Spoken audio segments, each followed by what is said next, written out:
Tervist! Fookuses saade eetris, mina olen Markus Järvi ja teisel pool lauda on Veiko Vihuri. Tere Veiko! Tere Markus! Täna me räägime ja arutleme selles arutelusaates Eesti riigireformi teemal ja võiks isegi minna radikaalsemaks ja öelda, et me arutleme põhiseadusliku korra taastamise teemal.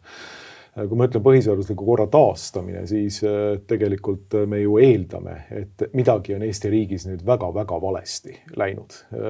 Teatas mõttes on riik oma põhiseaduslikult aluselt minema nihkunud, on tekkinud lõhe põhiseaduslikkuse ja riigi praeguste struktuuride vahel. Et see riik, mis meile siin praegu etendab Eesti riiklust, ei toetu põhiseaduslikule vundamendile. Jaa, täpselt nii. Ja see on juhtunud mitte ühe korraga ja üleöö, vaid see on juhtunud paarikümne aasta jooksul erinevates valdkondades, erinevas tempos, erinevate sammudega, aga tõepoolest, kui me võtame ette selle, kuidas Eesti riik peaks toimima, kas või valimiste näitel. Põhiseadus ütleb ühte, valimised peaksid toimuma märtsikuu esimesel pühapäeval iga 4 aasta tagant. Valimised peavad olema ühetaolised ja kuidas täpselt põhiseadus seda formuleeribki. Ja meil tegelikkuses on elektrooniline hääletamine, on eelhääletamine, on kõikvõimalikel viisidel seda valimispäeva laiendatud ettepoole, leiutatud juurde uusi hääletamise meetodeid. Nüüd tuleb veel lisaks juurde ka mobiilne hääletamine. Nii et me näeme selgelt, kuidas põhiseadus ei kehti enam või see, mida põhiseadus sätestab, seda lihtsalt ei järgita. Või võiks võtta näiteks ka parlamendi töö. Eesti on demokraatlik parlamentaarne vabariik. Tegelikult ju meie riigi hierarhias teisel kohal tähtsuselt on ju mitte peaminister, vaid parlamendi spiiker. Et president on siis nominaalselt riigipea ja number 1 mees või naine, aga tähtsuselt järgmine on parlamendi esimees, parlamendi spiiker, mis siis viitab sellele, et parlament kui institutsioon peaks olema Eesti selline seadusandlik koda, kus siis tegelikult vastavalt rahva tahtele töötatakse välja seadused ja muud õigusaktid ja selle aluselt siis Eesti riiklust kujundatakse, poliitikat kujundatakse, aga tegelikkus on vastupidi. Tegelikkus on see, et parlament enam ei otsusta mitte midagi. Osa seadustest või tegelikult päris suur hulk seadusi, kes see nüüd 100% oskab ütelda, aga siin on räägitud 70-80% koguni, tuleb tegelikult Euroopa Liidust. Euroopa Liit töötab välja omad õigusaktid, mis siis tuleb üle võtta Eesti seadusandlusesse, mida siis teeb parlament, aga need tulevad läbi ministeeriumite. Ministeeriumite ametnikud on need, kes siis valmistavad need eelnõud ette ja parlament, nagu öeldakse, koputab ära. Seadused koputatakse ära. Seal nagu midagi väga arutleda või muuta või tagasi lükata nagu ei olegi.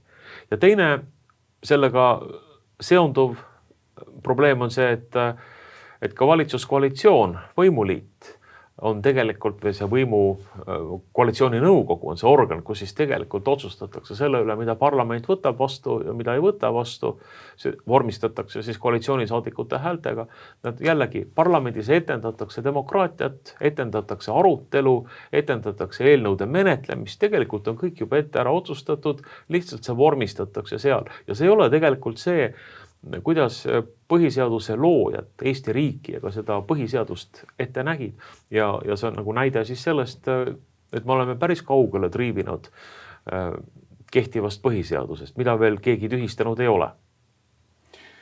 Ma mõtlesin enne seda saadet, et kui esitada praegusele olukorrale, Eesti riigi praegusele seisule siin Maarjamaal mingisugune diagnoos ja võtta see diagnoos ühe sõnaga kokku, siis mis see oleks? Ja mulle tuli pähe selline sõna, millest me oleme ka palju ju rääkinud ja see on vastutamatus, vastutuse puudumine.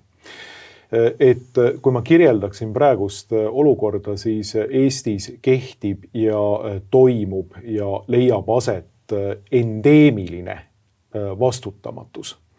Endeemiline selles mõttes, et see on sellele riigistruktuurile omane seal püsivalt kohal olev vastutamatus. Ja see hõlmab kogu riigistruktuuri tervikuna. Poliitilised erakonnad ei vastuta oma valijate ees. Parlament ei vastuta oma valijate ees. Meil on valitsus, mis ei vastuta Eesti riigi kodanike ees. Ametnikud ei vastuta mitte millegi ees, ei anna kellelegi aru, mida nad tegelikult teevad. Ametnikud varjuvad sellise, kuidas öelda, täidesaatva võimu anonüümsuse taha. Me oleme ainult need, kes asju teevad, seadused tulevad kuskilt mujalt, meie peame täitma neid ja täide saatma ja valvama selle üle, et neid täidetaks. Ja mitte keegi põhimõtteliselt ei vastuta ametnike seast. Süvariik ei vastuta mitte millegi eest. Süvariik varjub riigisaladuse taha, süvariik varjub omaenda okultsete varjatud sidemete taha, suhete taha, mis seal süvariigis endas on, ja põhimõtteliselt demokraatlik kontroll süvariigi üle puudub. Isegi kui kapo või välisluureamet teevad briifinguid Riigikogule, siis see on sama illusoorne nagu see olukord, mida sina kirjeldasid demokraatiaga Riigikogus. Ehk põhimõtteliselt tullakse ja aetakse ükskõik millist juttu, mingit üldist asja ja see on siis see, mis peaks olema nii-öelda nagu kontroll nende asutuste üle. Seda kontrolli tegelikult ei ole, sest erinevalt nende asutuste ametnikest ei oma Riigikogu liige riigisaladuse luba üldjuhul. Ja tal puuduvad ka igasugused nagu hoovad nende asutuste korrigeerimiseks. Et me näeme küll, et seadusandlik võim kuulub Riigikogule, ütleb meie põhiseadus paragrahvis 59. Ja me näeme ka, et Riigikogul on kõrgeim ülesanne nii-öelda teostada demokraatlikku järelevalvet. Aga see ei teostu. See ei teostu. Ja selles endeemilises riigile püsivalt omases vastutamatuses saabki põhimõtteliselt sellist anonüümset riigistruktuuri nagu ära viia sellelt põhiseaduslikkuse aluselt niimoodi, et riik on juba liikunud ammu kuskile mujale, kus tegelikult on tema vundament. Ehk siis Eesti Vabariigi põhiseadus. Ja see on, selles mõttes see on nagu olukord, mille nagu teadvustamiseni on vaja üleüldse jõuda. Et esiteks on vaja ju teadvustada kogu selle olukorra tõsidus, kus me üldse oleme. Et ju see on ju peamine probleem ka, et kui näiteks meie siin praegu jaatame seda juttu, et jah, et Eesti riik ei ole enam oma põhiseaduslikkuse vundamendil, aga väga suur osa riigistruktuurist, väga suur osa kodanikkonnast, väga suur osa või peaaegu suur osa ametnikest, valdav osa ametnikest, ilmselt eitaks seda täiesti. Absoluutselt, meie riik on täiesti põhiseaduslikel alustel ja mingit probleemi ei ole. Et miks siis on tekkinud selline probleem, et terve riigistruktuur, kaasa arvatud õiguskantsler, president, Riigikogu liikmetest, valdav osa valitsus, tänane valitsus, süvastruktuuridest, ametnikkonnast peab ja toetab seda riiki ja arvab, et see on veel põhiseaduslikul alusel, aga päris tükk osa rahvast tegelikult ei näe seda riiki enam Eesti põhiseaduslikkusele rajanevaks. see on nüüd nagu esimene asi, mida tuleb üldse küsida ja esimene probleem, mida tuleb minu arvates nagu tõstatada. Et rääkida üleüldse meie riigi nagu praegusest olukorrast, et see tõsidus, selle olukorra tõsidus oleks nagu kõikidele kohale tulev. Ja noh, ma ütlen, et siin hiljuti on olnud mõningaid artikleid ka selle teemal, me tuleme nende artiklite juurde, aga see vastutamatus poliitilises süsteemis, erakondade juures, valitsuse juures, Riigikogu juures, see on põhimõtteliselt täiesti katastrofaalne. Et siin Juhan Kivirähk kirjutas ja viitas Peeter Ernitsa nii-öelda mingisugusele väljaütlemisele, et kus ta ütles, et kui kuskil mujal on niimoodi, et kui töötaja või volitatu tuleb tööle või läheb töölt ära, tähendab, ja põhimõtteliselt võib teha, mida ta tahab, siis ta saab sealt kohe lahti. Ta kohe pannakse vastutama selle peale. Aga Riigikogu liige põhimõtteliselt võib minna sinna, ta võib käia kohal, võib mitte kohal käia, võib minna põhimõtteliselt Bahamale puhkama kogu selle Riigikogu perioodi ajaks. Muuseas, see on täiesti võimalik. Nii, aga mitte keegi ei pane teda vastutama selle asja eest. Ta võib teha ükskõik milliseid poliitikaid, mida ta on eelnevalt või koputada siis ära ükskõik milliseid seadusi, mida ta on kas või eelnevalt tauninud valimisperioodi jooksul ja rahval puudub võimalus ja mehhanism panna teda vastutama.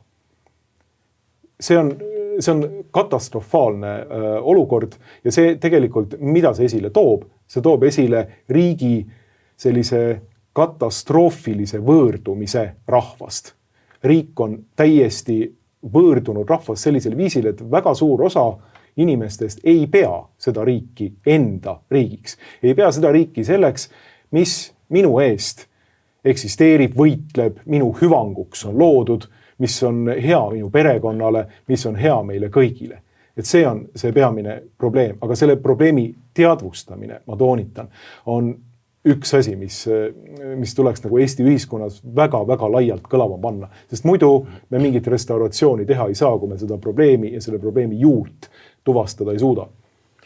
Ja, no see ongi kõige tähtsam, kõige olulisem probleem üldse. Et küsimus ei ole lihtsalt selles, et me vajame uut valitsust, kellel oleks natukene kõrgem populaarsus kui praegusel valitsusel, ütleme 20% ülespoole, või et isegi kui rääkida erakorralistest valimistest, mida ju ka nõutakse, et see kuidagi aitaks lahendada seda poliitilist ummikseisu, kuhu me oleme praegu jõudnud, kus tegelikult võimul võib olla ükskõik milline valitsus, aga neil ei ole rahva toetust ja rahvas ei saa mitte midagi teha, et seda valitsust maha võtta või vahetada. Mehhanismid puuduvad. No võib-olla ainuke hea asi selle olukorra juures on praegu see, et tegelikult avalikkus üldsus saab aru, et see on tõesti probleem, sest meil on ju varem kinnitatud, et mingisuguseid rahvahääletusi või referendumeid siin vaja ei ole, et rahval ei olegi vaja, et meil on esindusdemokraatia, et rahvas 4 aasta tagant valib omal esinduse ja siis see esindus elab oma elu ja nagu sa ütled, et mõni saadik võib selle aja veeta kõik Bahama saartel või kusagil, ma ei tea, Taimaal ja üldse mitte kohal käia ja midagi teha ei saa. Ja parlament siis tegeleb seal mingite oma asjadega, võimuliit tegeleb mingite oma asjadega. See, mida inimestele räägiti, see ei aktualiseeru enam üldse. See on just see praegune olukord. Aga küsimus ongi selles, et me ei lahenda seda probleemi ära lihtsalt uute valimistega, ka mitte erakorraliste valimistega. Mina isiklikult pooldan praegu erakorralisi valimisi, ma loodan, et ma arvan, et need lahendaksid või muudaksid olukorda natukene paremuse suunas. Tõenäoliselt. Aga see ei lahenda ikkagi ära seda probleemi, mida sa enne kirjeldasid, ehk siis seda kahepoolset võõrandumist. Sest ega ühelt poolt, rahvas on võõrandunud riigist, võõrandunud poliitikutest, poliitikast, kes siis nagu peaksid rahva nimel valitsema, rahva nimel tegutsema ja kuna seda ei toimu, siis inimesed sekkuda ei saa, et siis loomulikult nad jäävad riigile võõraks. vaatavad, kuidas nad ise oma eluga hakkama saavad, noh, ütleme kas või see maksutõusude laine, ma usun, et enamik inimesi ju siiski kombineerib ja vaatab, kuidas sellest olukorrast üldse välja tulla, eks ole, et see päris vaeseks ei jää. Ja teiselt poolt ju võõrandub ju ka see riiklik struktuur oma rahvast, oma kodanikest, sest nad tunnetavad, et neil ei ole vaja kodanikke muuks kui maksumaksjatena, kes siis peaksid üleval seda riiklikku süsteemi, kellelt saab võimalikult palju raha välja pressida. See on nagu üks, mida siis võõrandunud riik või poliitiline klass vaatab. Ja noh, muidugi, et siis formaalselt seda demokraatia illusiooni üleval hoida, siis jah, tõesti iga 4 aasta tagant neil on vaja kuidagi need, noh, juba tahtsin öelda valimised ka ära koputada, eks ole, et koputame need valimised ka siis ära, et noh, seaduse me nii iga päev siin koputame, et koputame need valimised ka kuidagi ära ja saame siis oma mandaadi taastama, oma mandaadi. Et see on selline kahepoolne võõrdumine ja loomulikult see selles mõttes ühel hetkel lõpeb see mingit laadi kataklüsmiga, ehk siis riikluse noh, kas siis kokkuvarisemisega, mingisuguse välise jõu sekkumisega ja puudub sisemine vastupanuvõime sellele välisjõule või mingi muu sellise olukorraga, noh, mis tegelikult ei ole üldse soovitav, keegi seda ei sooviks, et asjad nii läheksid, mis tähendab, et tegelikult tuleb võtta seda probleemi hästi tõsiselt ja hakata sellega tegutsema ja tegelema. Ja selge on see, et loomulikult poliitikud, kes on valitud Riigikokku, kes täidavad ministrite kohti, või ametnikud, kes istuvad oma ministeeriumites, oma silotornides seal, neile on tagatud kõik hüved, raha tuleb, eriti midagi tegema ei pea, vastutama ka ei pea, nagu sa kirjeldasid just. Et loomulikult nad ei ole huvitatud sellisest riigireformist ja rääkimata mingisuguse põhiseadusliku korra restauratsioonist. Et võib-olla see vastureaktsioon oleks nende poolt põhiseaduse salastamine, kuulutamine riigisaladusega katmine 99 aastaks ja peale lüüakse tempel ametkondlikuks kasutamiseks. Ja siis, kui Riigikogu liige tahab tutvuda põhiseadusega, siis ta läheb tinakambrisse, jätab oma mobiili ja muud sidevahendid eestuppa ja siis talle näidatakse mingid teatud kohti põhiseadused. Noh, see oleks võib-olla see ettekujutus, mida siis need ametnikud ja võimumehed seal ideaalis näeksid. Aga tõepoolest, et küsimus on selles, et kuidas siis ikkagi panna see ühiskond liikuma selles suunas, et tekiks reaalne surve valitsejatele võtta tõsiselt altpoolt tulevat kriitikat, ühiskonnast tulevat kriitikat, panna nad siis vastutama ka oma tegude eest või et nad vähemasti tunnevad, et tegudel on mitte ainult tagajärjed, selles mõttes, et kui mingeid otsuseid tehakse, et siis loomulikult need mõjutavad ühiskonda, vaid et nemad kui poliitikud ja ka kui ametnikud pannakse vastutama nende otsuste eest. Et ma arvan, et siin on tegelikult, me ei pea vaatama kuskile üle õla ja ümber ringi, et tegelikult see ongi meie kui Eesti kodanike kohus, see ongi meie kodaniku kohus hakata seda survet looma ja siin saab iga kodanik kaasa lüüa, et see ei ole ainult mingi poliitilise liikumise või erakonna küsimus või ma ei tea, valimiskampaania küsimus, vaid tegelikult kui seda survet ühiskonnast ei tule, kui poliitikud seda ei tunneta, siis jääbki kõik nii. Kahtlemata, et ühelt poolt on meil praegu selline olukord, et valitsus toetab pikema aja jooksul juba 20 või alla 20% valijaskonnast, vähemalt küsitluste järgi. Pikalt oli see alla 20%, 18%. Nüüd on siis see tõusnud sinna kuskile 20% juurde. Ja 70 või rohkem protsenti toetab opositsioonierakondi. Ja see olukord on kestnud ja siin juba pikemat aega näiteks valitsus ei näe selles mingit probleemi. Nemad on saanud oma mandaadi kätte, nendel on Riigikogus selline matemaatika, nende kohti on nii palju, nad saavad valitsust teha ja nad teevad. Nii, hoolimata sellest, et põhimõtteliselt kogu see sinna valitsusse ja nende Riigikogu kohtade saamise juures valetati rahvale näkku. Nii, valetati julmalt rahvale näkku. Sellest, et maksud ei tõuse. Et mitte kuskil ei olnud ühiskondlikku debatti sellest, et me üleüldse hakkaks tegema võib-olla Eesti lähiajaloo kõige suuremat ja laastavamat maksutõusu poliitikat. Nii, mis puudutab igat ühte siin Eesti riigis. See on ikkagi üks skandaal, mis ei saa minna meelest ära. Et meie tänased nii-öelda koalitsiooni erakonnad, Reformierakond, sotsialistid olid, aga sotsialistid vist ainukesena rääkisid natukene mingist vajalikust maksutõusust. Aga Eesti 200, Reformierakond ei rääkinud poole sõnagagi ühestki maksutõusust. Nii. Ja siis tullakse sinna ja hakatakse makse tõustma. See on skandaal. See peaks olema demokraatlikus ühiskonnas täielik, ühemõtteline skandaal, mis toob riigi kodanikud kuskitele suurtele väljakutele ja nõutakse põhimõtteliselt valitsuse kiiret tagasiastumist või uusi valimisi. Nad ütlevad, et nemad ei tõsta makse, vaid Putin tõstab makse. Ja, ehk siis nad ütlevad seda, et nad vist on otseselt Putini käsiklased. Seda nad enam ei ütle. See peaks olema ju loogiline järeldus sellest, et kui nüüd Putin tõstab makse, aga tegelikult tõstab seda Eesti Vabariigi valitsus, siis Eesti Vabariigi valitsus on Putini käsilane ja teeb Putini tahet. Et see on see olukord. Aga see Putini argument on veel nagu oma jutt. Me eelmisel korral sellest siin stuudios rääkisime pikemalt Vene hirmutamise taktikast. Aga see on skandaal. Sellest ei saa minna üle lihtsalt niimoodi. Seda ei saa jätta kuidagi nagu niimoodi ühiskondlikku perifeeriasse. No jah, okei, meile valetati. Ja mis me nüüd teeme siis? Nii, valetati jah natukene.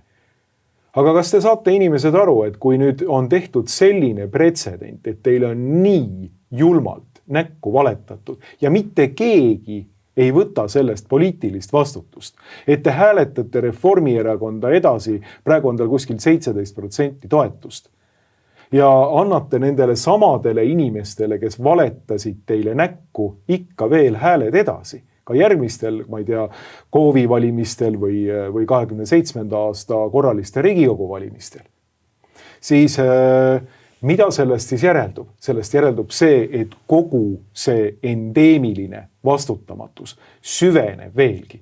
Sest võimueliit saab aru, et tegelikult ei ole vajagi hakata kunagi vastutama. Ja mitte ainult ei ole vaja vastutama hakata, vaid võib valetada täiesti jultunult ühiskonnale näkku ja vastutust ei sellele järgne ja järelikult me võime seda teha ka järgmistel Riigikogu valimistel. Nii et kui nüüd rahval oleks vähegi, vähemalt sellel nii-öelda edumeelse Eesti valijal, oleks natukenegi mingisugust loogilist mõtlemist, siis ta saaks aru, et kui ta süvendab selle endeemilise vastutamatuse protsessi ühiskonnas, siis tegelikult ta ei saa enam mitte kunagi usaldada seda, mida ükski erakond talle valimistel räägib.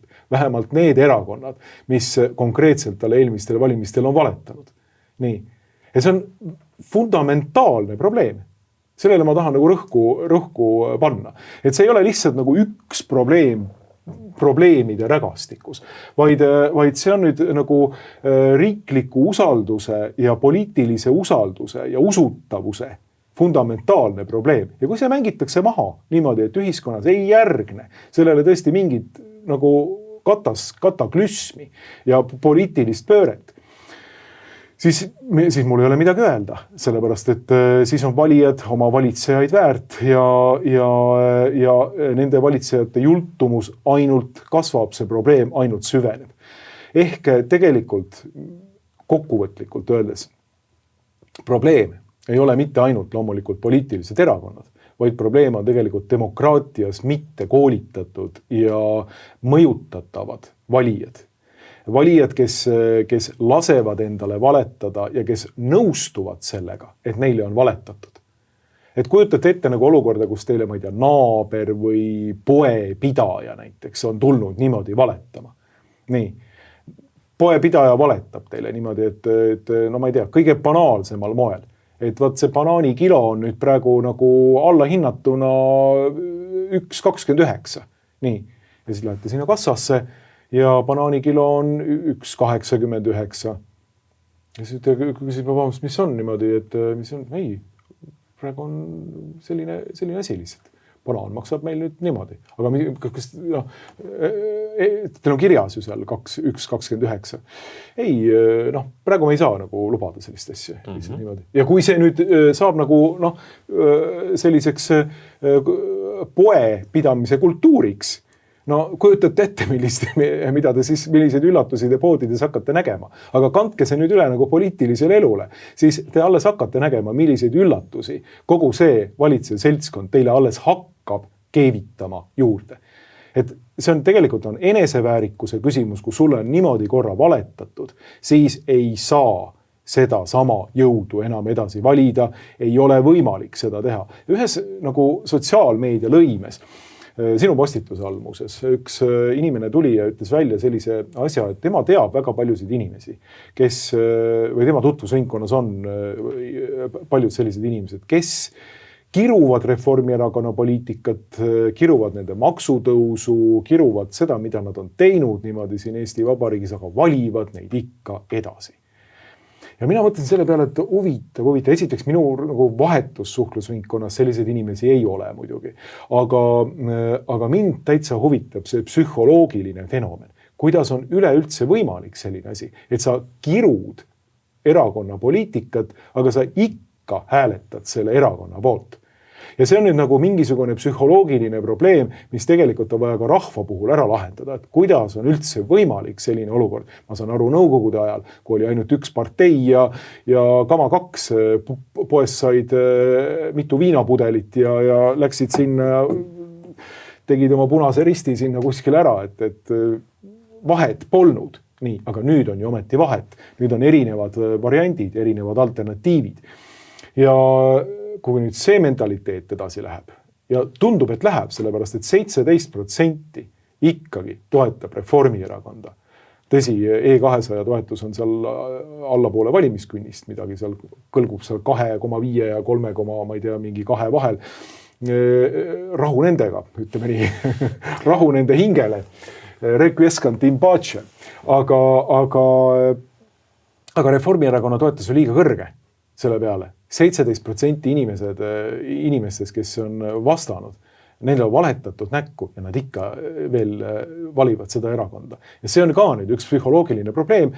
Jällegi, ma ütlen, see on fundamentaalne probleem, mida ei saa lasta ära, kui me räägime üleüldse nagu poliitilisest vastutusest ja riigireformist ja ka põhiseadusliku korra või põhiseaduslikkuse konstitutsionalismi taastamisest Eesti ühiskonnas. Kui inimestele ei lähegi korda see üldse, et riik on kuidagi põhiseaduse aluselt minema triivinud, siis on raske midagi ette võtta. Lõppude lõpuks jõuavad ju kõik need järeldused välja riigivõimu kõrgeima kandjani ehk siis rahvani, eks. Et kui poliitilise süsteemis on midagi valesti, kui mingid asjad ei tööta, siis me muidugi saame näidata näpuga kõigepealt erakondade peale, erakonna poliitikute peale, võib-olla natuke ka ametnike peale. Aga lõppude lõpuks vastutavad ju ikkagi selle riigi kõige kõrgem võimukandja ehk rahvas, valijad, kodanikud.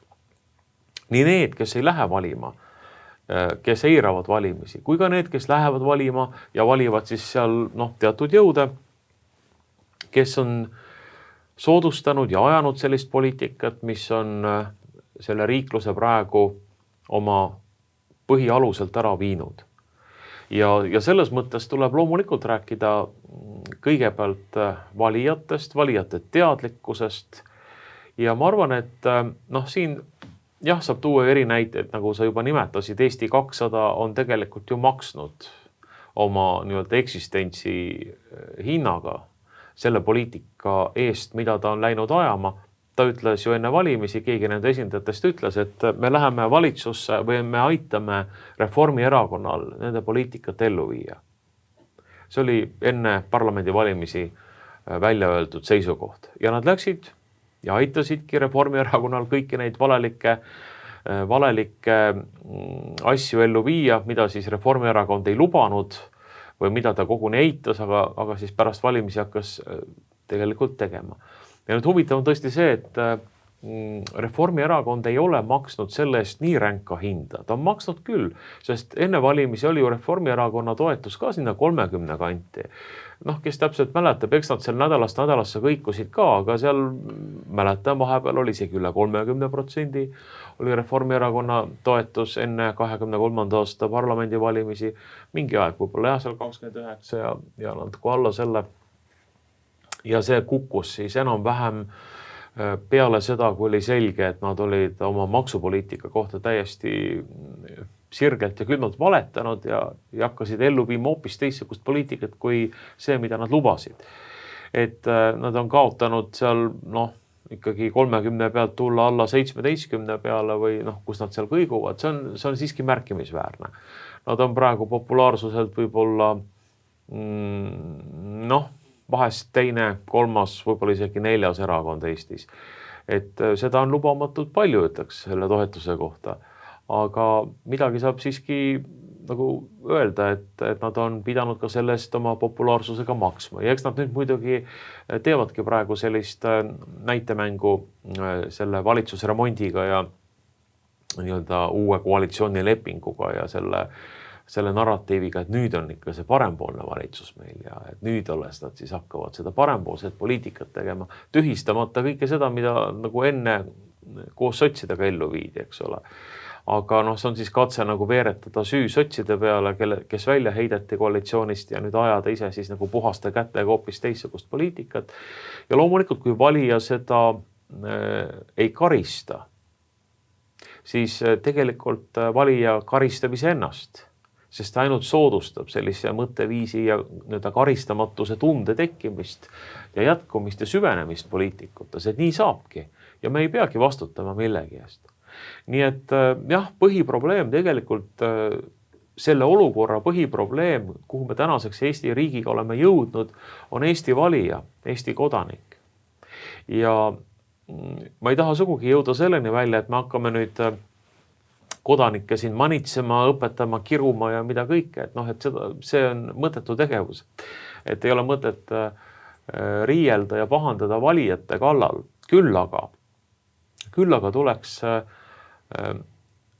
nii-öelda põhiseadusliku korra restauratsiooni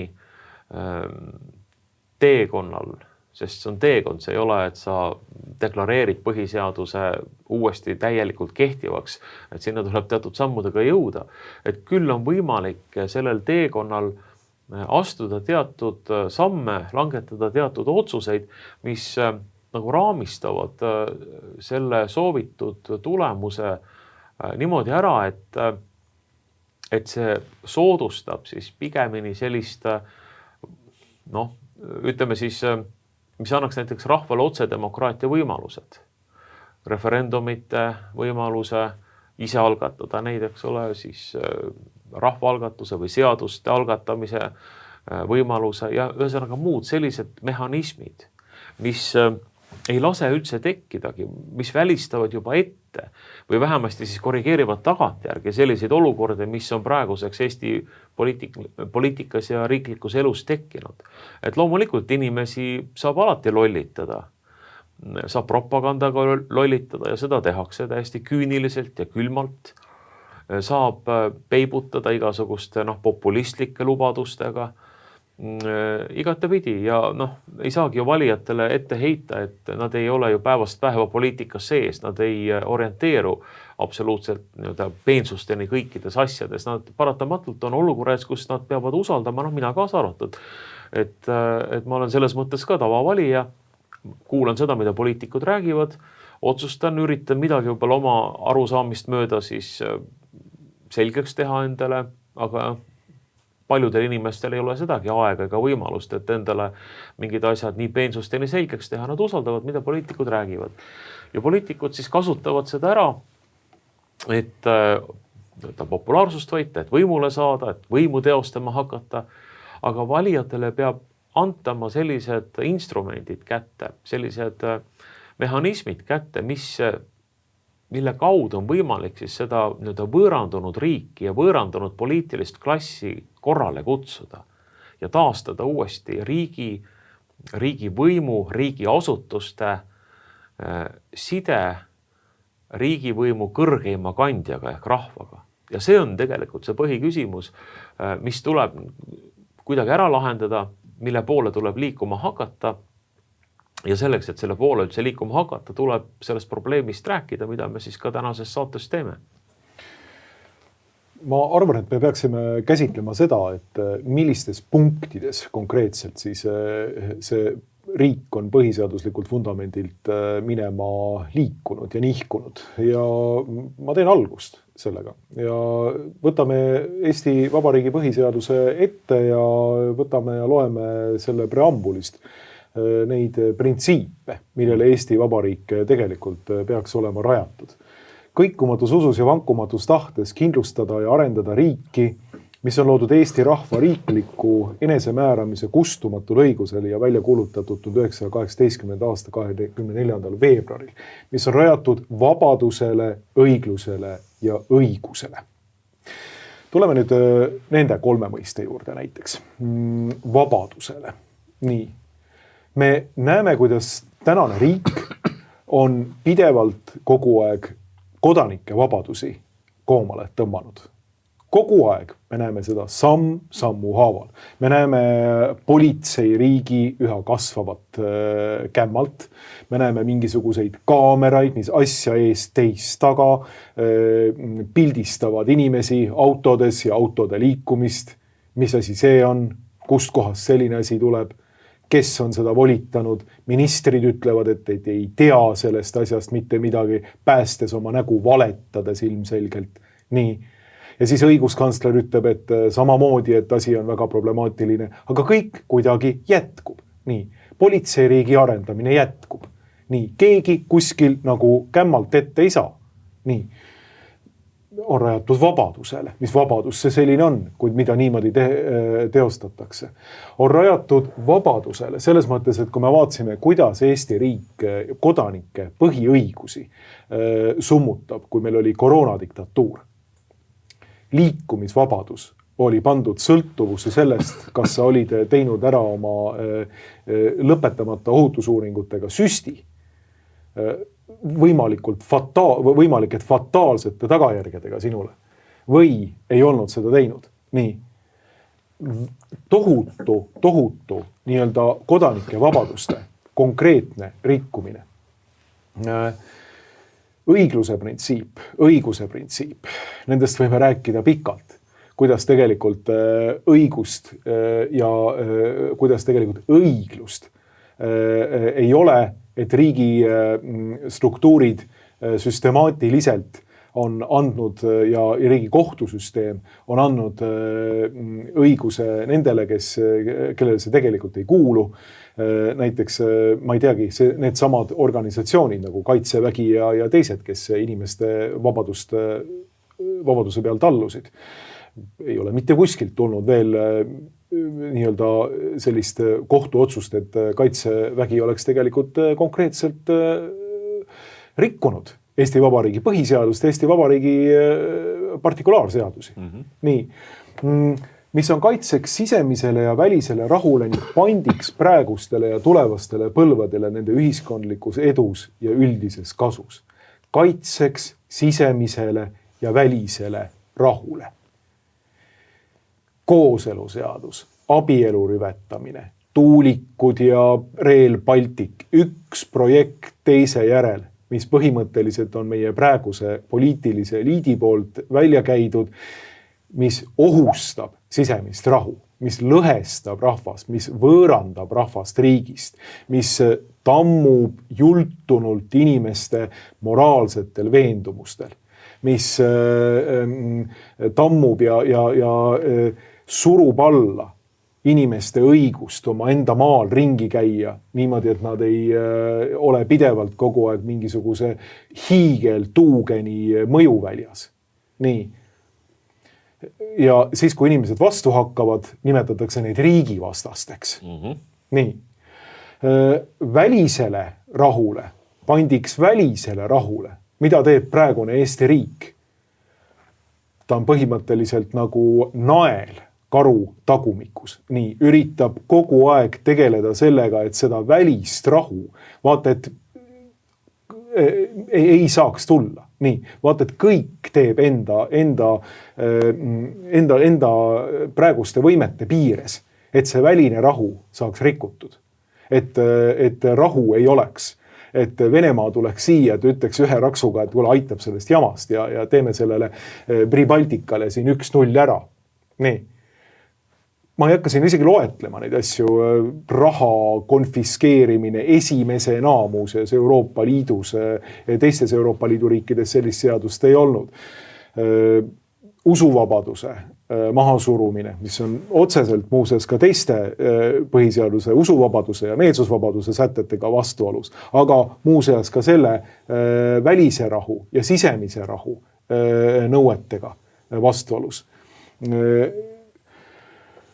Tagama eesti keele, rahvuse ja kultuuri säilimise läbi aegade. Ma just eile rääkisin ühe vanema härrasmehega ja rääkisime sellest, et kui nüüd vaadata nagu objektiivselt, nii paradoksaalne kui see ongi, siis Nõukogude Liit ja Nõukogude Liidu perioodil Eesti rahvas kasvas. Nii, aga 30 aastat nii nimetatud vabadus, 30 aastat Eesti riiki, mille preambula ütleb, et me peame tagama eesti keele, Eesti rahvuse, keele ja kultuuri säilimise läbi aegade, on viinud katastroofilise tulemuseni. Katastroofilise tulemuseni eelkõige vaadates nagu meie rahvastikku. Nii, meid Eesti inimesi, Eesti lapsi sünnib vähem kui kogu mõõtmisajaloo jooksul mitu aastat järge mööda juba. Nii, see on jällegi üks nagu asi, mida ei ole võimalik kuskile kalevi alla panna.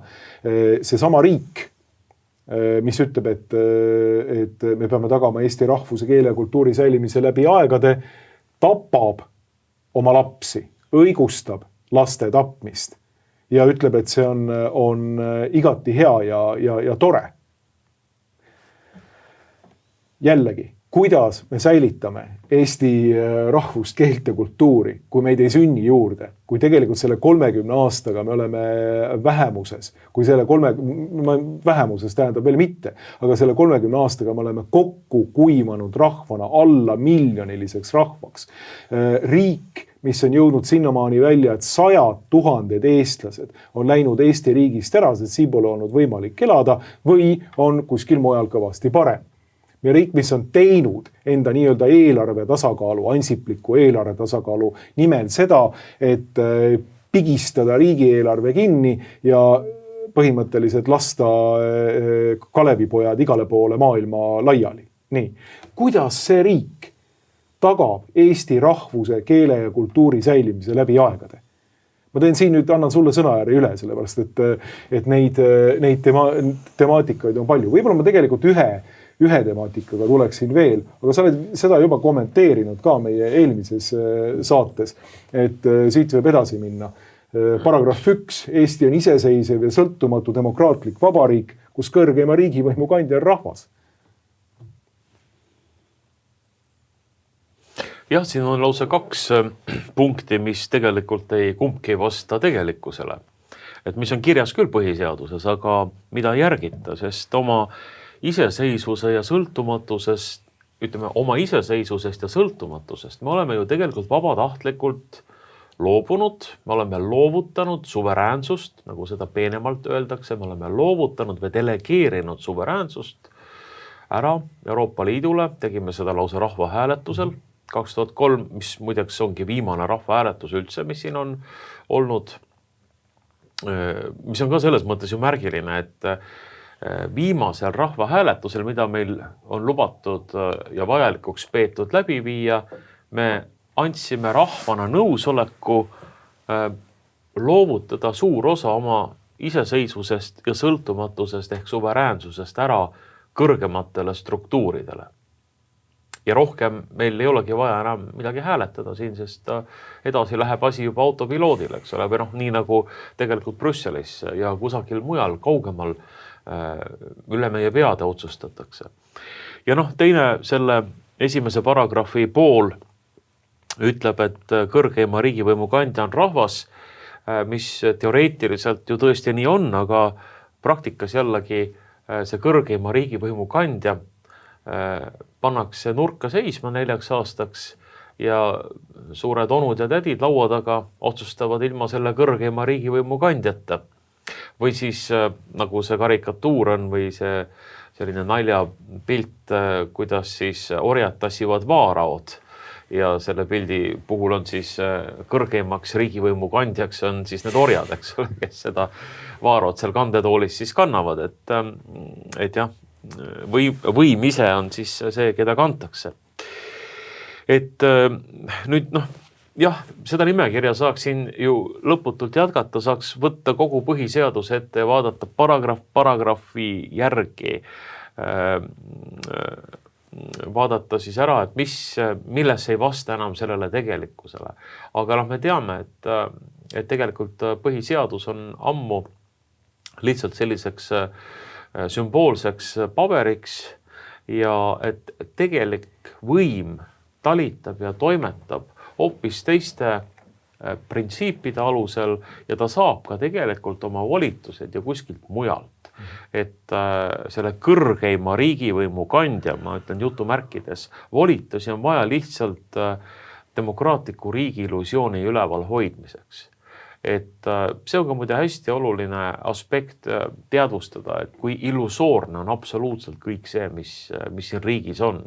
Et kuidas meile etendatakse parlamentarismi, millest ma enne rääkisin, formaalselt tehakse mingid protseduurid läbi, aga tegelikult on otsused juba ette ära langetatud, seadused koputatakse ära, kui toimuvad valimised, siis justkui lastakse kõrgeima riigivõimu kandjat otsustada, kellele siis see mandaat läheb, aga tegelikult me ei saa olla isegi ju kindlad selles, et valimised on ausad ja õiglased ja vabad, rääkimata sellest, et nad oleksid läbipaistvad, vaadeldavad ja kontrollitavad.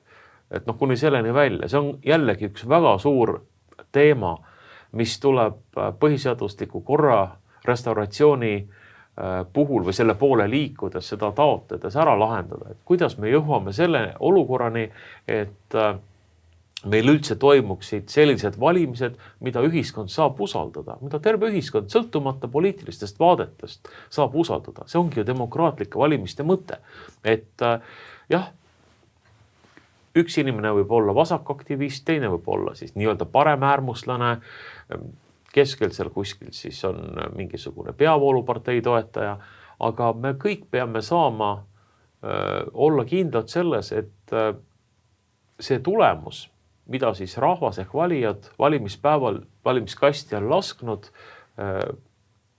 tegelikult vastab sellele, et seda ei ole kuidagi hiljem manipuleeritud.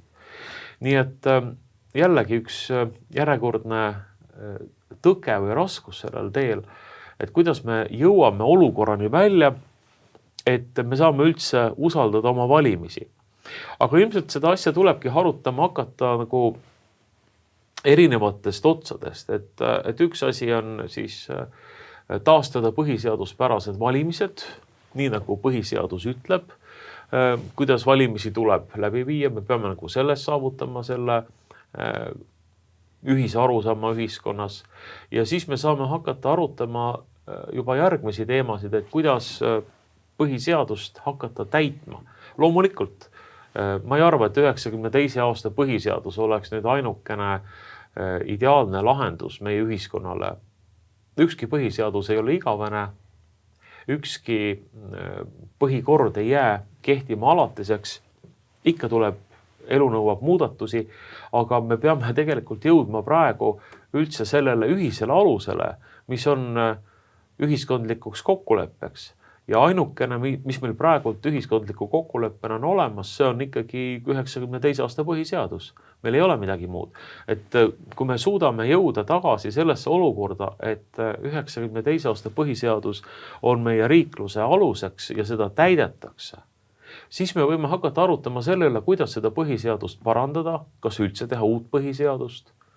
No ma ei tea, võib-olla tõesti me jõuame nii-öelda selle põhiseadusliku korra restauratsiooni taotlusega üldse selleni välja, et hakkame kohe tegema siis uut põhiseadust. Et paneme mingi põhiseadusliku assamblee kokku või mingisuguse, ma ei tea, uue Eesti kongressi. Aga siis me oleme ikkagi nende samade probleemide ees, mille ees me ka praegult oleme, et meil on vaja usaldusväärseid valimisi, meil on vaja sellist poliitilist süsteemi, mis ei suuna näiteks rahva poolt tulevaid algatusi ära jääkeldrisse kuskile. Et isegi kui me tahame ühiskonnana edasi minna uue põhiseaduse alusel, siis me peame kuidagi kokku leppima nendes põhimõtetes, millele siis see uus põhiseadus hakkab tuginema või mis sinna sisse kirjutatakse. Kindlasti otsedemokraatia vahendid on need, mis tuleks minu meelest uues põhiseaduses või siis selle olemasoleva põhiseaduse parandamise käigus sisse kirjutada. Et anda rahvale need mehhanismid, isegi siis, kui rahvas laseb ennast ära petta, ära lollitada, laseb ennast ära hirmutada. Poliitikud selles mõttes on head manipulaatorid, et kõike saab taolist asja teha rahva enda raha eest, kus juures veel, eks ole, et see on veel eriti küüniline, et nad ei tee ju seda oma raha eest, vaid maksumaksja raha eest. Aga selle tegevuse vastu ongi suunatud otsedemokraatia mehhanismid. Ega ma ei arva ka, et nüüd see oleks mingisugune mingi ülimalt ideaalne asi, et kui kõiki küsimusi otsustab rahvas.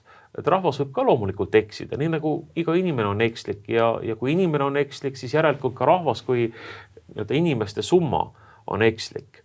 Aga vähemasti on siis olemas mingisugune mehhanism, kuidas neid vigasid, neid eksitusi korrigeerida, ka siis järgmisel hääletusel, järgmisel rahvahääletusel, järgmistel valimistel. Praegu tegelikult probleem ju selles ongi, et ei ole võimalik seda süsteemi kuidagi väärata, kui ta on otsustanud hakata oma elu elama. Ja loomulikult siin taustal on globaliseerumine, see, et võim nihkub üha rohkem ära rohujuure tasandilt rahvusvahelisele tasandile, mingisugust üsnagi kitsaste organisatsioonide koridoridesse, tagatubadesse, lõppude lõpuks, kes siis saab mõjutada Euroopa Komisjoni otsuseid Brüsselis, kuidas need direktiivid ja aktid seal sünnivad, on Euroopa Parlament olemas, meile võidakse isegi teha mingisugune ülevaade sellest, kuidas Euroopa Parlament toimib, kriitilised inimesed võidakse kärutada Brüsselisse või lennutada Brüsselisse ja teha neile selline tore paraad ülevaade sellest, kuidas Euroopa Liidu institutsioonid toimivad Euroopa Liidu kodanike hüvanguks. Ja tegelikult me teame, et see kõik on vene sõnaga öeldes pakasuha, et see on näitemäng, et tegelikult langetatakse selliseid olulisi otsuseid ikkagi üsnagi kitsastes ringkondades, kas või see sama rohepöörde temaatika, et kui mõelda, millised tagajärjed on rohepöörde eesmärkidel, mida see toob kaasa majandusele, mida see toob kaasa tavakodanikele, eks ole. Et need otsused on tehtud suhteliselt kitsastes ringides ja Eestis ei ole neid võimalik vaidlustada. Meile öeldakse, et Euroopa on nii otsustanud, me oleme osa Euroopast, kas te tahate siis Putinit siia äkki? Nii et see on keeruline olukord, kuhu me oleme jõudnud, aga ma arvan, et ikkagi number üks asi, kuidas sellest edasi liikuma hakata, on selle probleemi teadvustamine ja ühiskondliku surve tekitamine. Et kui seda survet, seda ühiskondlikku tellimust, ühiskondlikku vajadust ei ole, siis mitte keegi ei tule meile pakkuma kandikul neid asju kätte. Jah, mina ka olen mõelnud, et me peaksime tegelikult sellele probleemile lähenema radikaalsemalt. Et mina kindlasti pooldan üleüldse kas väga tõsiseid põhiseaduse muudatusi või uue põhiseaduse vastuvõtmist. Tõsi, see on väga tõsine probleem, mis ei lahene ära uue põhiseadusega. Et kui me peaksime uue põhiseaduse vastu võtma, siis see probleem, et riiklik struktuur liigub ja nihkub ära sellelt põhiseaduse aluselt, jääb ikkagi alles.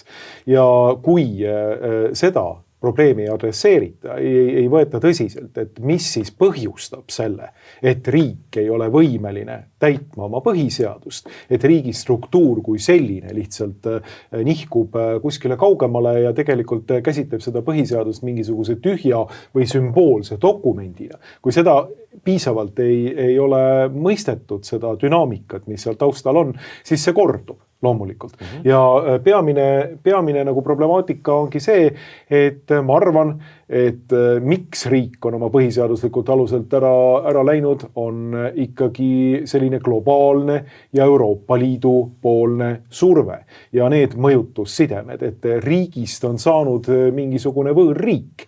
Riigist on saanud oma struktuuridelt Eesti põhiseadusele võõraste ideoloogiate, võõraste ideede, võõraste ideaalide kandja, mis ei seondu enam Eesti Vabariigi põhiseadusega.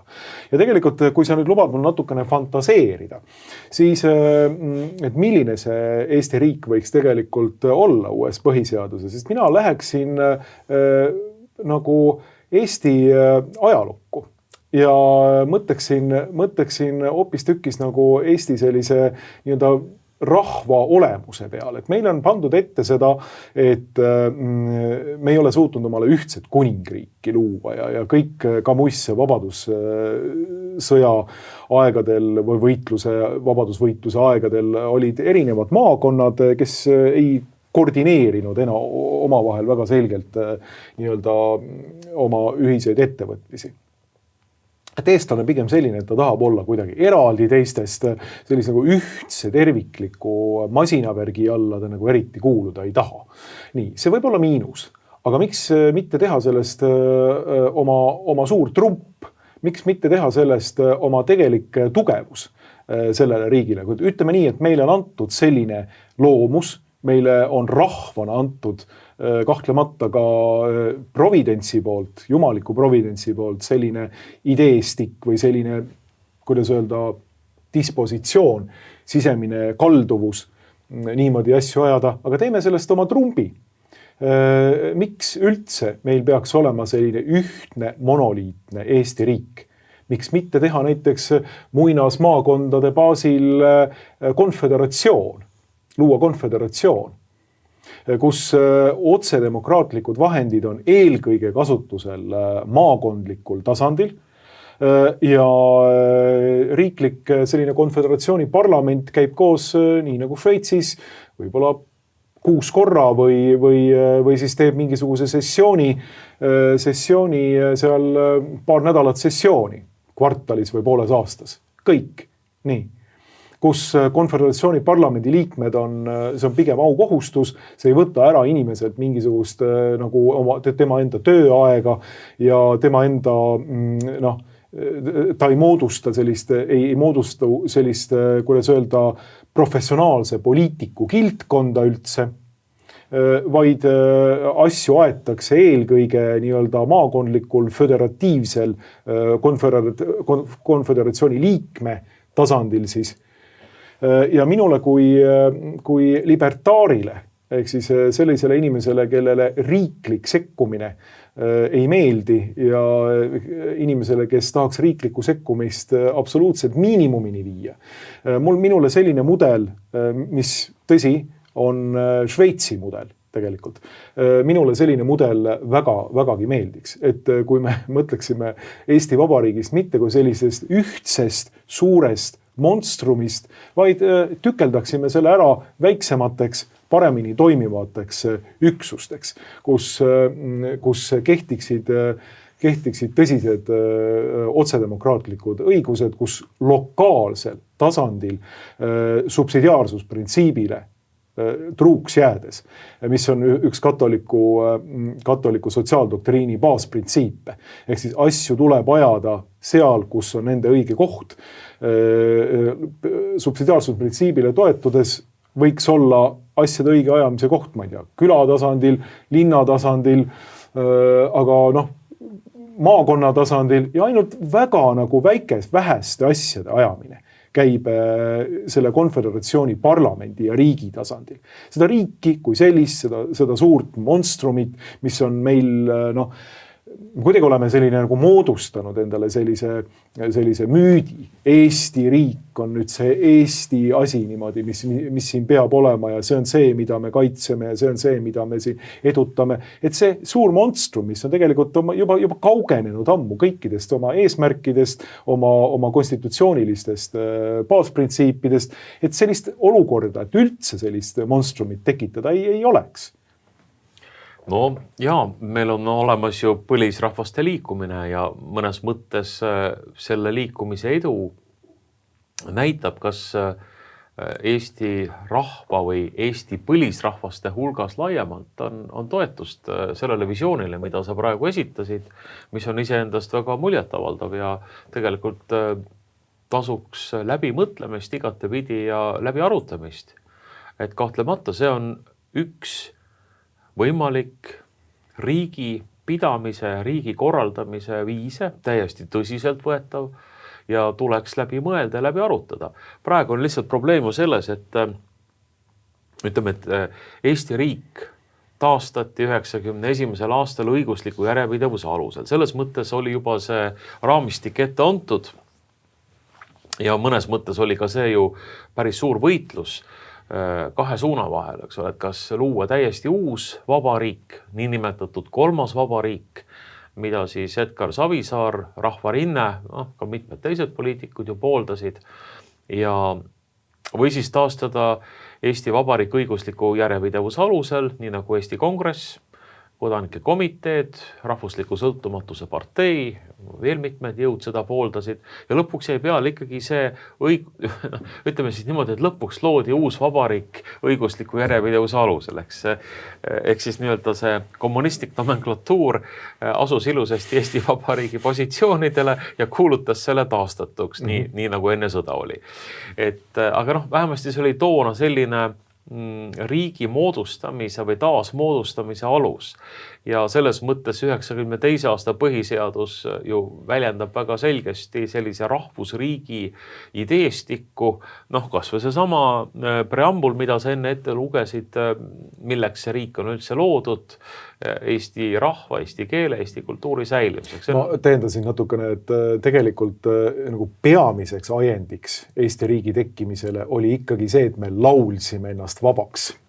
See oli üks peamine. Ja, aga selle kohta on ju ka kadunud Tiit Madison öelnud, et sellal, kui meie ennast laulsime vabaks, tegid kommunistid uue riiki. Ma tahaks muidugi loota, et Eesti see ka põhiseadusliku korra restauratsioon või riikluse uuenemine, kuidas see siis oleks renovaatio, mitte impeeri, sest impeerium ei ole, aga selline renovatsioon, et see ei läheks samasse suunda, et lihtsalt olemasolev nomenklatuur istub ühe tooli pealt teise ja siis lõpeb see asi, ütleme, sama naljakalt nagu on üks kultusfilm nimega Malev, kus on ka seda maakondade erinevust ju väga hästi, väga head karakterid esindavad seal. Aga tõsisemalt rääkides loomulikult, ma arvan, et see küsimus on, peaks olema rahva ees ja intellektuaalide, mõtlejate, ka poliitikute, riigimeeste nagu ülesanne olekski need erinevad nägemused, erinevad visioonid korralikult sõnastada, korralikult läbi mõelda ja panna siis inimeste kogu ühiskonna ja avalikkuse ette arutamiseks. Aga praegu on lihtsalt see ebasoodus moment, et kogu meie selline ühiskondlik olemine ja rahvuslik mõtlemine on võetud siis nüüd selle Ukraina konflikti abil pantvangi. Või mitte ainult isegi, kui see Ukraina konflikt ühel hetkel ära lõpeb ühe või teise tulemusega, siis ikkagi see idanaabri olemasolu ja see võimalus, mida idanaaber võib siis teha või mida siis temast kardetakse, et ta teeb, et see nagu viib kogu selle rahvusliku mõtte krampi. Ja siis enam tegelikult ükski idee ei lenda, et siis on lihtsalt mingid niileskrossid ja muud härrad ja seltsimehed tulevad ja ütlevad, et kui praegu me nii ei tee, nagu meie tahame ja meie näeme, et siis tuleb Putin. Ja siis ongi rahvas võetud pantvangi ja ta ei saa nagu mõelda rahulikult selle üle, et millist riiki me siis tahame, milline see meie Eesti riik peaks olema. Mina olen ka kogu aeg rääkinud sellest, et me peame mõtlema Eesti riigist erinevatel tasanditel ja teadvustama nende erinevate tasandite olemasolu. Et võib-olla kõige kõrgemale kohale tuleks panna üldse ütleme siis rahvusliku sõltumatuse või sellise iseolemise mõte. See ei samastu tingimata Eesti riiklusega või konkreetselt Eesti Vabariigiga. Järgmine aste olekski oma riik, oma riiklus kui selline, mis võib olla ka näiteks monarhia vormis või siis sellise konföderatsiooni, Eesti põlisrahvaste konföderatsiooni vormis. Mis ei välista muuseas monarhiat. Mis ei välista monarhiat jällegi. Omal ajal täiesti või ongi tegelikult sellise monarhia vormi üheks võib-olla tulemuslikumaks viisiks olekski seda teha nii-öelda konföderatsiooni vormis tegelikult, et see oleks vägagi atraktiivne.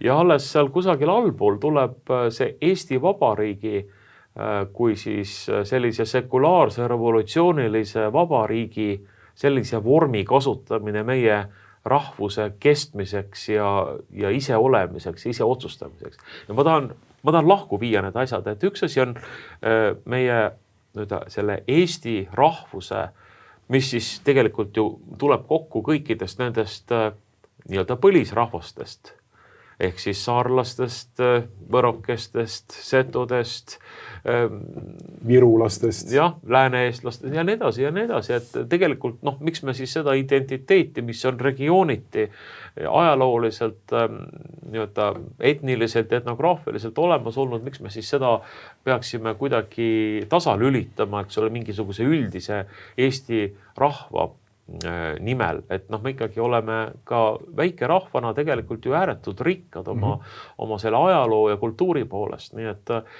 kui me tahame seda säilitada, siis meil ongi vaja mõelda, et mis on see, mis kõige paremini aitab tagada selle rikkuse säilimist. Kas see tingimata on revolutsiooniline vabariik? Mina väidan, et Eesti Vabariik sellisena, nagu ta praegult on, siis nii-öelda õigusliku järjepidevuse alusel taastatuna ja 1918. aastal looduna, välja kuulutatuna, ta on ju tegelikult sündinud Vene revolutsiooni tuules. Eks ole, kui Venemaal 1917 toimus revolutsioon, tsaarivõim kukutati, tuli siis nii-öelda vabariiklik vorm Venemaal pandi maksma, et siis kasutati selle revolutsiooni tuules ja revolutsiooni ideede toel ka siis Eestis ära seda võimalust kuulutati välja just nimelt selline tolle aja ideede poolt tuunitud vabariik.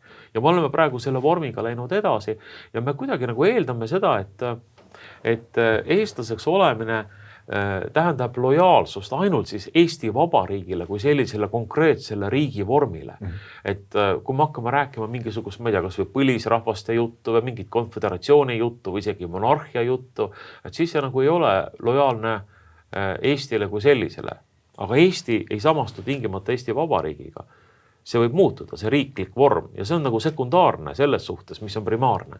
Ja siin tuleks seda vahet teha ja siis ma ei näe, et nüüd lähitulevikus ja rääkimata siin, et veel enne järgmise Riigikogu valimisi jõuame nagu selle ühiskondliku visiooni läbi arutada ja vastu võtta, aga see on kindlasti üks asi, mida me peame silmas pidama ja millele peame mõtlema. Aga vaadates Eesti Vabariigi ajalugu, nii algse vabariigi kui ka siis nüüd praegu taastatud vabariigi ajalugu, siis me võime ikkagi ütelda selgelt välja, et me ei oska seda vabariiki pidada. Me oleme 2 korda ummikusse jooksnud selle vabariigiga. Et me peame olema võimelised tegema mingeid tõsiseid muudatusi siin praegu. Et kui see üks revolutsiooniline vabariik on 39. aastal jooksnud ummikusse, Pätsi ja Laidoneri ja Rei 34. aasta autoritaarse riigipöördega jooksnud ummikusse. Ja nüüd me näeme neid samu tendentse jälle uuesti võimust võtmas. vaikivat ajastut, Eesti riik, mis üritab oma kodanike meelsusvabadust maha suruda, usuvabadust maha suruda, Eesti riik, mis ohustab oma kodanike liikumisvabadust ja kehalist puutumatust ja loob politseiriiki, Eesti riik, mis on saanud globalistide selliseks asehalduri süsteemiks siinsel Maarjamaal niimoodi. Me ikka ja jälle jookseme selle revolutsioonilise vabariigiga juba teist korda järjest ummikusse. Ja ma arvan, et me peaksime seda nagu võtma nüüd tõsiselt arvesse, sellepärast et tõepoolest, ega siis vabariigi põhiseadus või üldse vabariiklik vorm ei ole midagi nagu sakrosanktumit, mingisugune asi, millest ei või üle mõelda. Ja me peaksime võib-olla hakkama tõesti mõtlema Eesti riigist hoopis teistes kategooriates. Ja nagu siin mainitud juba minu arvates selline konföderatsioon, olgu see siis demokraatlikus vormis, aga miks mitte ka monarhia vormis, monarhistlik konföderatsioon on midagi, mis on meil ju ajaloos tegelikult Eestis läbi katsetamata, aga minule tundub, et see on suurepärane variant, mis võib-olla annaks Eestile hoopis tükis jõudu juurde ja neutraliseeriks ära selle võimaluse, et Eesti Vabariik kui revolutsiooniline vabariik kaaperdatakse ära ühe seltskonna poolt, ainult ühe seltskonna poolt. Seda tegid Päts, Rei ja Laidoner omal ajal 34. aastal. Nüüd on seda teinud Reformierakond ja teised Euroopa Liidu lakeid, kes on kaaperdanud ära selle seltskonna. Nad on suunanud Eesti riigi poliitika, välispoliitika ühte fokaalpunkti. Nii. See on olnud nüüd Venemaa provotseerimine, Venemaaga tüli ja sõja norimine. Nii. Selline konföderatsiooni riik, mis eeldatavasti oleks pigem neutraalne, mitte globalistide lükata tõugata, vaid väga suurte nii-öelda ka maakondlike erinevustega ja olukordadega nagu riik, siis oleks väga raske sellist riiki panna nagu ühtse monstrumina tööle ühe globalistliku ideoloogia huvides. Et see on ka nagu üks lisaargument. Et igal juhul me peame hakkama mõtlema, et kui me oleme 2 korda ummikusse jooksnud selle asjaga, siis tõsi, me peame hakkama mõtlema, kuidas sellest nagu ummikust välja tulla, kuidas Eesti rahvana luua selline riiklik moodustis, mis tõepoolest oleks meie keele, kultuuri ja Eesti rahva edasikestmiseks kõige parem moodustis, sest riik on vahend. Riik ei ole eesmärk iseeneses. Riik on vahend millelegi ja seda meie praeguse vabariigi põhiseadus ju niivõrd ilusti ütleb. Riik on vahend, mitte eesmärk iseeneses. Nii, ta loetleb praegune põhiseadus oma preambulas see, mille nimel Eesti riik on loodud. Mille jaoks ta on loodud, mis on selle Eesti riigi otsene eesmärk, milleks ta vahend on. Nii. Ja see on nagu väga, väga oluline aspekt seda nagu täheldada. Aga tõsi, ma olen nõus ka sellega, et praeguses olukorras, praegune Eesti Vabariigi põhiseadus on üks ühiskondliku kokkuleppe baasdokument, mille juurde me võime tagasi minna, et kui me isegi seda ei täida, kui me isegi seda ei suuda reaalsuseks pöörata, igapäevaseks reaalsuseks Eesti Vabariigis, mis väidab enese olevat põhiseadusele tuginev, siis ei ole meil üldse mingit lootust kuskilt nagu edasi minna. Sellepärast, et see olukord, kus me praegu oleme, see on kindlalt tupik. Siit enam edasi ei saa. Me oleme jõudnud sinnamaani välja, kus Eesti Vabariigist on saanud Eesti rahva vaenlane. Eesti Vabariigist on saanud jõud, mis on mitte see, mis arendab ja tagab Eesti rahvuse ja keele kultuuri säilimise läbi aegade, vaid ta töötab süstemaatiliselt sellele vastu. No täpselt. Et rahva hulgas ongi erinevad ideoloogilised, maailmavaatelised tõekspidamised, et kindlasti ei ole mitte väike nende inimeste hulk Eesti praeguses ühiskonnas, kes tahaksidki Eestist teha sellise revolutsioonilise vabamu. ja see vabam on siis nii-öelda iroonilises võtmes öeldud, eks ole, et nii nagu meie see okupatsioonide muuseum nimetati ümber vabamuks ja see peaks siis nagu viitama mingitele vabadustele, aga noh, see väga kitsalt mõistetud, millistele vabadustele siis uus muuseum keskendub. Et nii tahetakse ka sellest riigist siis teha sellist mingit revolutsioonilist vabamut teatud vabaduste edendamiseks, eks ole, ja tahetakse näha ainult teatud ideoloogilist suunda, mis muidugi tuleb väljaspoolt. Et kui muutub väline taust, väline selline poliitiline keskkond, siis loomulikult see ideoloogia seda võidakse ümber mõelda. Aga meil on vaja kõigepealt ikkagi kokku leppida nendes mehhanismides, kuidas me saame erinevate nägemuste vahel kõigepealt arutada neid ja siis otsustada ja valida nende vahel. Et me tuleme ikkagi tagasi selle juurde, et meil peab olema selline kõigi poolt aktsepteeritav hääletamissüsteem ja me peame ikkagi tegema seda olemasoleva põhiseaduse alusel, mida ju saab ka muuta ja me saame minna vajadusel mingisugusele hoopis teisele alusele üle. Muidugi võib-olla lahendus tuleb palju jõhkram, palju karmim ja olemasolev põhiseadus üldse kaotab igasuguse kehtivuse. Ja siis võib-olla me oleme ühel hetkel oma riigi varemete juures sellises olukorras, et me peamegi lihtsalt lehekülge pöörama ja täiesti uuesti alustame. Loomulikult mina loodan seda, et me saame oma riigiga edasi minna, oma riiki, oma iseolemist selles riigis ja selle riigi abil arendada rahumeelselt, rahulikult, nii et me väldime igasuguseid kataklüsme, mida ei ole vaja. Aga kõik ei sõltu ju ainult meie valikutest. Kahtlemata mitte.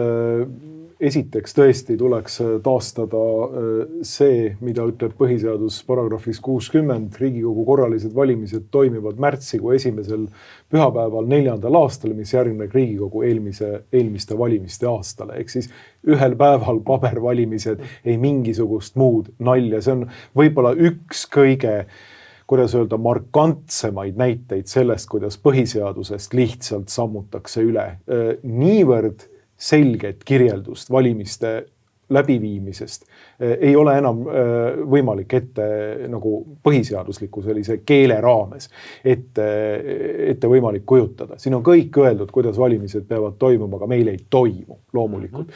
Meil toimuvad eelvalimised, meil toimub e-hääletus, nii edasi. Meil toimuvad mobiilivalimised ja kõik kogu see asi on üks suur kamarajura. Et see esimene printsiip, mida taastada, see oleks üks asi, mida teha. Loomulikult tuleks hakata mõtlema selle peale, et kui üldse mingisugustki demokraatlikku vormi harrastada, siis on meil vaja otsedemokraatia vahendeid.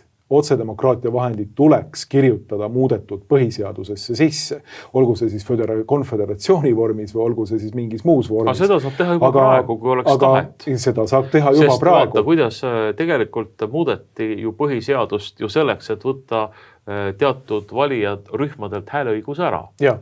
Siis oli küll konsensust.